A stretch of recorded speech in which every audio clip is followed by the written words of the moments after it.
Yes, that's right. It was an announcement that took us completely by surprise yesterday, those of us who were following the results of the conclave. I was in Mass with about 200 college students over at Corpus Christi College, and we had left the television screens knowing that the announcement was coming close.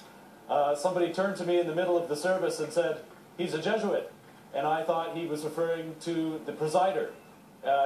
She said, "No, the Pope is a Jesuit." And at that point, I just went into a state of shock and disbelief. He's also the first Pope from Latin America, and there's been a lot of firsts yesterday, in fact, in naming this Pope. That's right. He's the first Pope to come from the Western Hemisphere, from Latin America. So, I mean, as a Canadian, and a Catholic, it's a great time to see how there's global winds that are really blowing through the governance of the Church. John, what does it mean to those of us who are non-Catholic, or those in our viewing audience who are non-Catholic? What does it mean that he is a Jesuit? Right. Well, the Jesuits are a religious order within the Church. We're the largest order of men in the Church. What's significant about it is that he will probably be bringing a certain spirituality to his work in the role of the successor of St. Peter. He will bring a certain sensibility that's just the result of his formation and education as a Jesuit. It's significant on many levels. At first, it's historical because there's never been a Jesuit pope. We tend not to aspire after a higher office in the Church. In fact, we even take a minor vow not to seek it.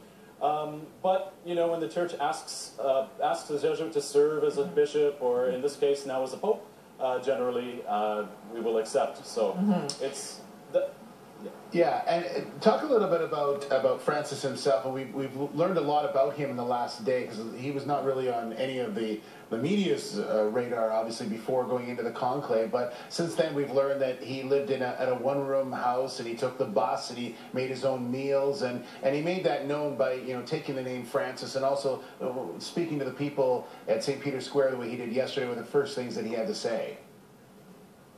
That's right, yeah. What we know of Jorge Mario Bergoglio, or Pope Francis, is that he's a man of profound simplicity.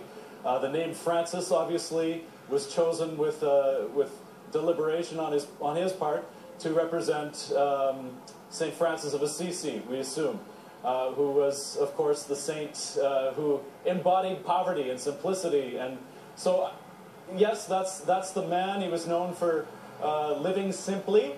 Even as a cardinal archbishop of Buenos Aires, he was known for visiting the sick. He was known to visit the AIDS hospices that were run by the Church in his country and wash the feet of the patients there.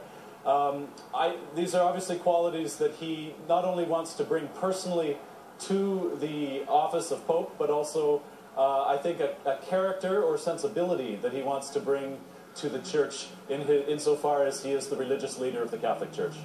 All right, John O'Brien, thanks so much for joining us this morning. You're very welcome. John O'Brien with Corpus Christi College joining us in downtown Vancouver.